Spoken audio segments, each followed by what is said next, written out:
Hello everyone, मैं कौशलेंद्र कुमार। स्वागत है आपका इस चैनल में जिसका नाम है मैथ्स बाय कौशलेंद्र सर। आज हम लोग पढ़ेंगे 11th के मैथ का बेसिक कोऑर्डिनेट ज्योमेट्री। इसमें हम आपको डिस्टेंस फार्मूला बता चुके, सेक्शन फार्मूला बता चुके। एक बार फिर से हम फार्मूला को रिवाइज कर दे रहे हैं। हम लोग का आज का लेक्चर का मकसद होगा एनसीईआरटी एक्सरसाइज 10.1 का कुछ क्वेश्चंस करना। तो उसके पहले हम लोग फार्मूला का समरी देख लेते हैं एक बार तेज़ी में, स्पीड में। सबसे पहले हम लोगों ने पढ़ा कि अगर कोई पॉइंट है P जिनका कोऑर्डिनेट है x, y, तो इनका ओरिजिन के बीच का डिस्टेंस होगा OP और इनके लिए फार्मूला होगा √x² + y²। दूसरी बात हमने बताया कि अगर कोई दो पॉइंट है जिनका कोऑर्डिनेट क्रमशः A और B है, इनका कोऑर्डिनेट x1/1 और x2/2 है, तो इनके बीच का डिस्टेंस होगा √x2 - x1 का whole square plus y2 - y1 का होल स्क्वायर। ये हमने आपको बताया। तीसरा पॉइंट बताया कि पॉइंट ऑन एक्स एक्सिस लेना हो, पॉइंट ऑन एक्स एक्सिस, तो इसका कोऑर्डिनेट आप लेंगे एक्स एक्सिस पर y 0 हो जाएगा। अगर इसी प्रकार से आपको पॉइंट ऑन y एक्सिस लेना हो, पॉइंट ऑन y एक्सिस, तो इसका मतलब होगा 0, y।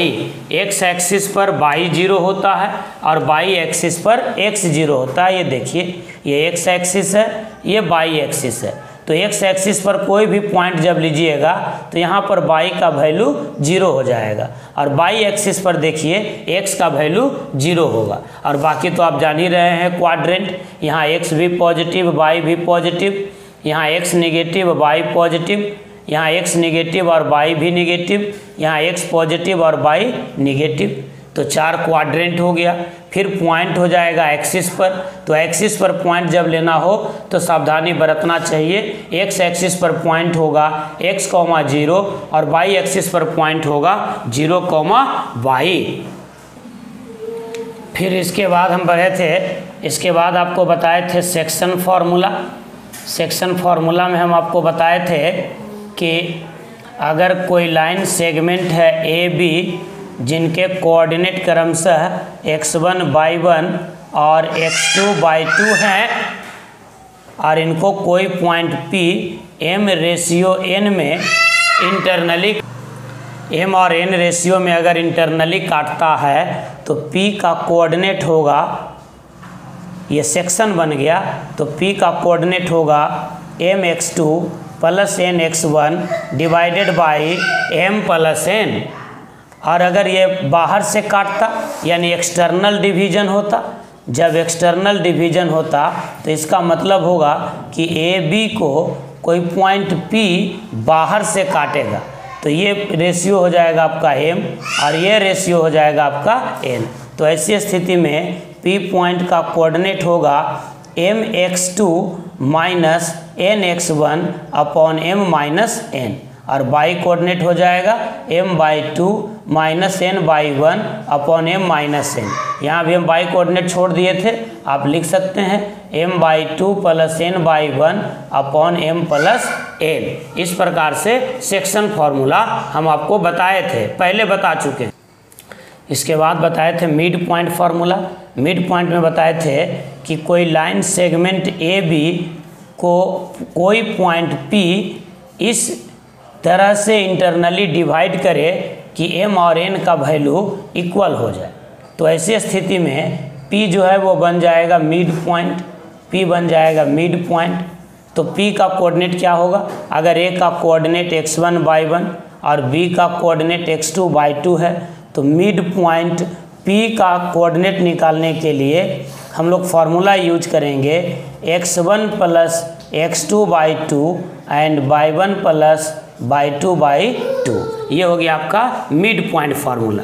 मिड पॉइंट का मतलब हुआ पॉइंट P AB को इंटरनली m और n रेशियो में इस प्रकार से काटे कि m और n बराबर हो जाए, यानी ये m और ये n दोनों बराबर हो जाए। तो ऐसी स्थिति में ये कहलाएगा आपका मिड पॉइंट। इसके बाद हम आपको बताए थे सेंट्रॉयड ऑफ ट्रायंगल।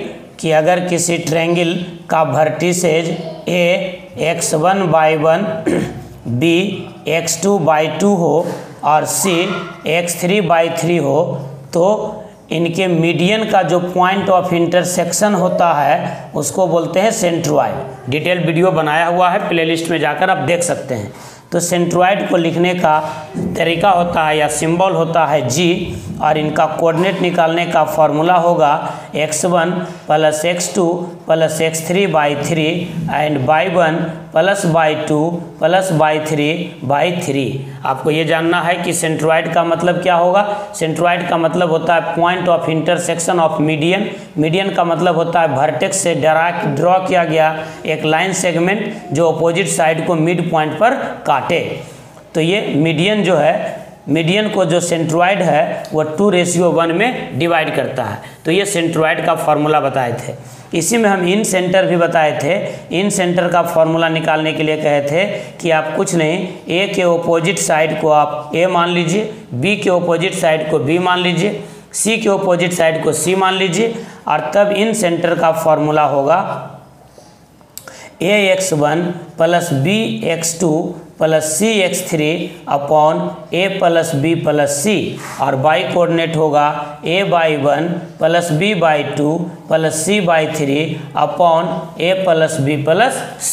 यहाँ पर जो है इन सेंटर के बारे में ये जानना है कि इन सेंटर जो है वो पॉइंट ऑफ इंटरसेक्शन है किसका, एंगल बाइसेक्टर का, एंगल बाइसेक्टर का।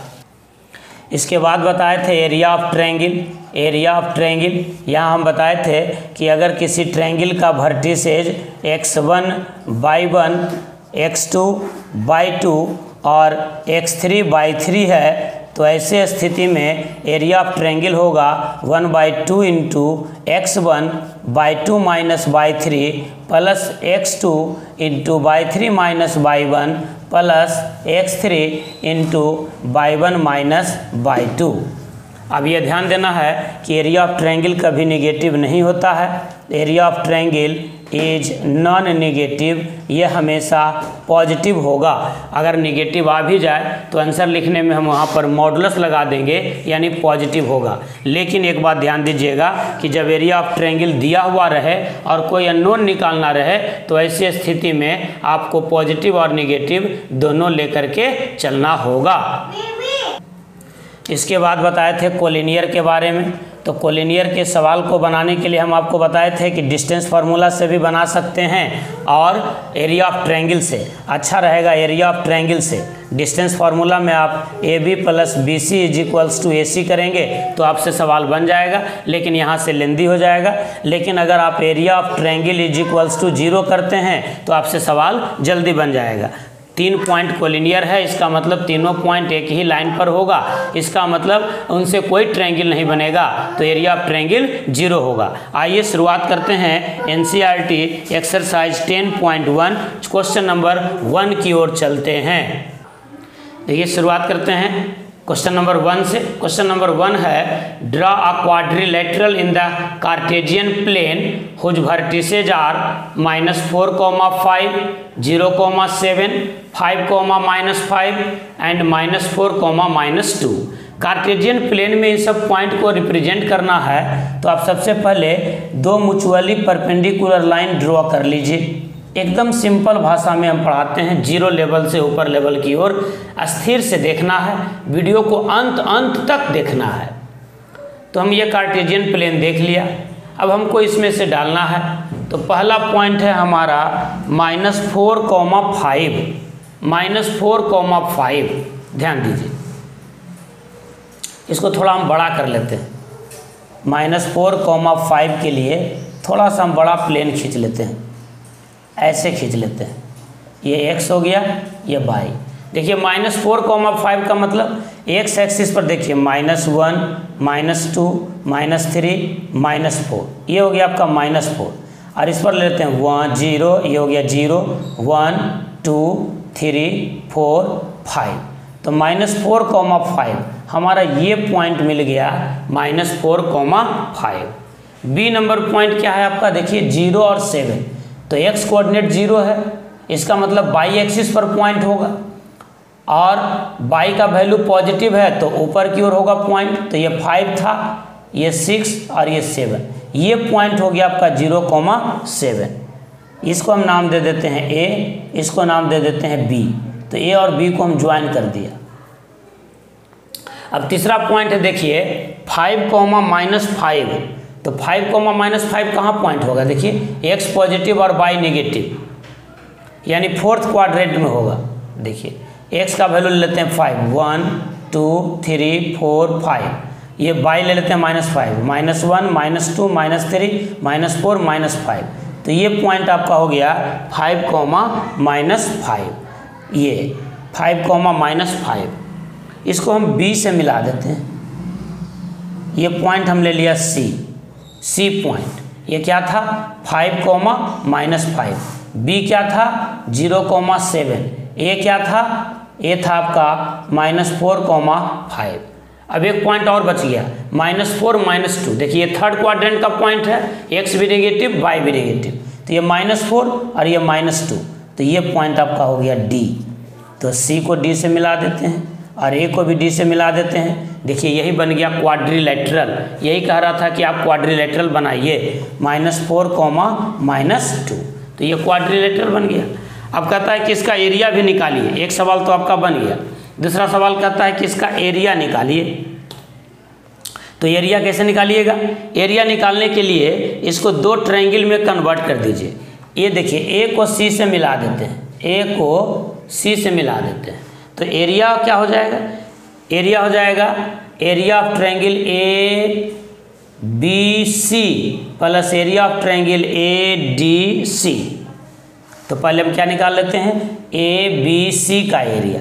तो area of triangle A B C क्या हो जाएगा? Area of triangle A B C हो जाएगा 1/2। देखिए x1 आपका क्या हो जाएगा? देखिए x1 आपका हो जाएगा, देखिए ए से लेते हैं तो -4 x1/2 -y3 7 -5 यानी 12 प्लस x2 हो गया आपका 0, छोड़ देते हैं। x3 हो गया 5, जब x3 हो गया तो क्या लिखेंगे? y1 -y2, तो 5 -7 -2, तो ये देखिए क्या हो गया? -48 और ये हो गया -10 यानी -58/2 यानी -29, बाहर निकलेगा तो 29, तो एरिया हो गया 29। अब निकालते हैं area of triangle A D C. Area of triangle A D C तो क्या हो जाएगा? 1/2, हाँ डी पॉइंट था। देखिए x1 हो गया -4/2 -y3, तो 5 -5, ये ए डी सी था तो x1, ये हो गया /2 तो -2 और -5 यानी +3, तो 5 - 2 यानी 3। फिर से देखिए x1 ये हो गया x1, ये देखिए अब y2 -y3, तो -2 -5 यानी -2 + 5 तो 3 होगा ना। अब क्या होगा इसके बाद? x2 हो गया फिर से -4, तो अभी क्या होगा? x2 फिर y3 -y1, तो -5 और -5 यानी -10 प्लस x3 यानी 5, तभी क्या हो जाएगा? y1 -y2, तो y1 था देखिए 5 -2 यानी 7। अब ये क्या हो जाएगा? देखिए 1/2, ये हो जाएगा -12 + 40 + 35, तो 40 30 70 5 75 में से 12 गया, 75 में से 10 गया तो 65 और 2 और गया तो 63 यानी 63/2 निगेटिव है लेकिन बाहर निकलेगा तो पॉजिटिव। तो हमको क्या निकालना था? Area of quadrilateral. तो एरिया ऑफ क्वाड्रिलेटरल, चतुर्भुज क्वाड्रिलेटरल बराबर क्या हो जाएगा? इन दोनों का सम। तो पहले क्या था? 29, बाद में कितना आया? 63/2। अब यहाँ 2 एलसीएम हो गया तो 29 दूनी 58 अब +63 तो ये हो जाएगा 8 3 11 6 5 11 1 12 121/2 स्क्वायर यूनिट, ये आपका आंसर होगा। उम्मीद करते हैं कि ये 10.1 एक्सरसाइज का पहला सवाल आपको अच्छे से समझ में आ गया होगा। क्वेश्चन नंबर 2 देखिए, करा the base of an equilateral triangle with side 2a lies along the Y axis such that the mid point of the base is at the origin, find vertices of triangle. ये theory वाले lecture में सवाल बता चुके हैं, आप playlist में जाकर देखिएगा। वैसे अभी हम हिंट कर देते हैं, आप खुद से बनाइएगा। कह रहा है कि कोई इक्विलैटरल ट्रायंगल है जिसका बेस बाई एक्सिस पर है और इसका साइड 2a है, यानी ये ए हो गया और ये ए हो गया, ये बेस हो गया। तो तीसरा साइड होगा एक्स एक्सिस पर, या तो राइट की ओर या लेफ्ट की ओर। अब आप निकाल लीजिएगा, ये पॉइंट हो गया आपका कितना 0,a, ये पॉइंट हो गया आपका 0,a, ये डिस्टेंस निकाल लीजिएगा तो ये वर्टेक्स हो जाएगा, ये डिस्टेंस निकाल लीजिएगा तो ये वर्टिसेज हो जाएगा। ये डिस्टेंस निकालने के लिए क्या कीजिएगा, ये देखिए ये टोटल है 2a और ये हो गया a, तो ये राइट एंगल ट्रायंगल में ये हाइपोटेनियस, ये परपेंडिकुलर, तो ये बेस, ये जो निकल जाएगा वही इसका कोऑर्डिनेट होगा। ऐसे निकाल ही देते हैं, ये कितना हो जाएगा 2 दूनी 4a², हम -a² यानी √3a और 0, इधर भी वही हो जाएगा -√3a, 0। तो आंसर हो गया ट्रायंगल का वर्टिसेज ये, एक हो गया 0,a, एक हो गया 0,-a और एक हो गया √3a 0। आंसर क्या मिल गया 0a 0 -a और तीसरा वर्टेक्स क्या हो जाएगा √3a 0 प्लस भी और माइनस भी। ये आंसर हो गया आपका। इसी प्रकार से आप क्वेश्चन नंबर 3, 4, 5 भी बनाइएगा। आज के लिए इतना ही। Thank you, all the best, have a nice day.